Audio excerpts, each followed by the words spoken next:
अस्सलाम वालेकुम स्टूडेंट्स। अच्छा, हमने पिछली जितनी लेक्चर्स ली हैं, ठीक है, डेरिवेटिव पे, तो हमने डेरिवेटिव में प्रोडक्ट रूल, ठीक है, पावर रूल, चेन रूल, हमने उन पे वीडियोस बनाई हैं। आप वहाँ पे जाके देख सकते हैं, ठीक है। अच्छा, आज हमारा जो लेक्चर है वो सिविल सेकेंड ईयर वालों के लिए, इलेक्ट्रिकल सेकेंड ईयर वालों के लिए, इलेक्ट्रॉनिक फर्स्ट ईयर वालों के लिए है, ठीक है। और ये एक्सरसाइज है 2.2, ठीक है, क्वेश्चन नंबर 6 है। 2.2 और क्वेश्चन नंबर 6। हमारे पास ये फंक्शन है y is equal to 4 minus X square divide by 4 plus X square, ठीक है। अब हमने क्या करना है, इनके डेरिवेटिव लेनी है। अच्छा, हम किसी भी फंक्शन को देख के फिर हम सोचते हैं कि इनके लिए कौन सी रूल्स हम यूज करेंगे। तो अब यहाँ पे देखिए, तो ये फंक्शन जो आपके साथ नजर आ रहा है, ठीक है, तो ये डिवीजन में है, ठीक है। कोई भी फंक्शन अगर डिवीजन में है तो उसके लिए हम यूज करते हैं कोशन रूल, ठीक है। क्या यूज करते हैं उसके लिए, हम कोशन रूल यूज करते हैं। अब हमारे पास है D Y by D X, ये एक फंक्शन है v dot D U by D X minus U D V by D X V square. ये हमारे पास क्या है, ये हमारे पास रूल है, ठीक है। ये इसी तरीके से हम इस फंक्शन पे ये अप्लाई करेंगे। अब यहाँ पे देखिए, u आप 4 माइनस एक्स स्क्वायर और v आपके साथ है 4 प्लस एक्स स्क्वायर। आप ये यहाँ पे लगाएं, देखिए u क्या है आपके साथ, u 4 माइनस एक्स स्क्वायर और v आपके साथ क्या है, ये 4 प्लस एक्स स्क्वायर, ठीक है। अब 4 प्लस एक्स स्क्वायर, यहाँ पे देखिए, यहाँ पे v है तो मैं v लिखूंगा यहाँ पे, फिर d बाई डी एक्स, तो डेरिवेटिव किसका लूंगा, u का, यहाँ पे फिर u लिखूंगा और यहाँ पे मैं डेरिवेटिव लूंगा v का, dv by D X divide by V square divide by V square, तो यहाँ पे है, ठीक है।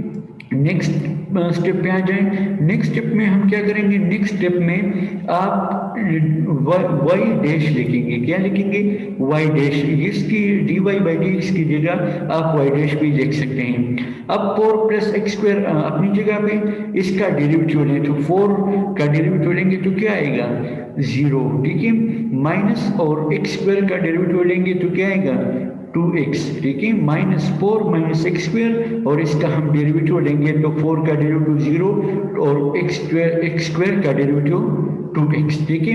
अब हम इसको मल्टीप्लाई करेंगे, ये दोनों मल्टीप्लाई करेंगे और ये दोनों मल्टीप्लाई कर लेंगे, ठीक है। अब next divide by V square जो है वो अपनी जगह पे आ जाएगा। नेक्स्ट स्टेप में आप क्या करें, ये 4 मल्टीप्लाई बाई माइनस 2x, तो ये minus 4 multiply by 2x minus, और ये एक्स स्क्वायर यहाँ पे मल्टीप्लाई हो जाएगा 2x के साथ, तो ये आएगा minus 2x cube minus 8x plus, अब माइनस एक्स स्क्वायर और प्लस 2x स्क्वायर, ठीक है। और ये माइनस मिला के आपके साथ बनेगा प्लस 2x क्यूब, ठीक है। ये देखिए, ये 1 माइनस ये है और एक ये है, तो माइनस माइनस प्लस हो जाएगा ना, और ये प्लस है तो यहाँ पे आपके साथ आएगा प्लस 2x क्यूब। और ये देखिए, 4 को अगर इसके साथ मल्टीप्लाई करेंगे तो ये भी माइनस है, तो 4 2 जार 8 एक्स आ जाएगा और ये माइनस आके यहाँ पे लग जाएगा, ठीक है। तो ये आपके साथ आ गया। नेक्स्ट आप क्या करें, 4 मल्टीप्लाई बाई 2 तो माइनस 8x आया, minus 2x cube minus 8x plus 2x cube divide by आया माइनस 16x। अब देखिए, यहाँ पे आपके साथ जो सेम वेरिएबल है ना, सेम वेरिएबल, उनको आप कंबाइन करिए। देखिए, ये दोनों सेम वेरिएबल वाले हैं, इसको मैंने कंबाइन किया और माइनस 2x क्यूब और प्लस 2x क्यूब, देखिए प्लस और माइनस है तो सेम है, ये खत्म हो जाएगा, ठीक है। तो आपके पास जो वाई डैश या D Y by D X जो फंक्शन बनेगा, तो ये फंक्शन आपके साथ बन जाएगा, ठीक है। तो ये आज का लेक्चर था। इंशाल्लाह इसी तरीके से आप और क्वेश्चन इस पे करें और इस असाइनमेंट इसको सबमिट करें, ठीक है।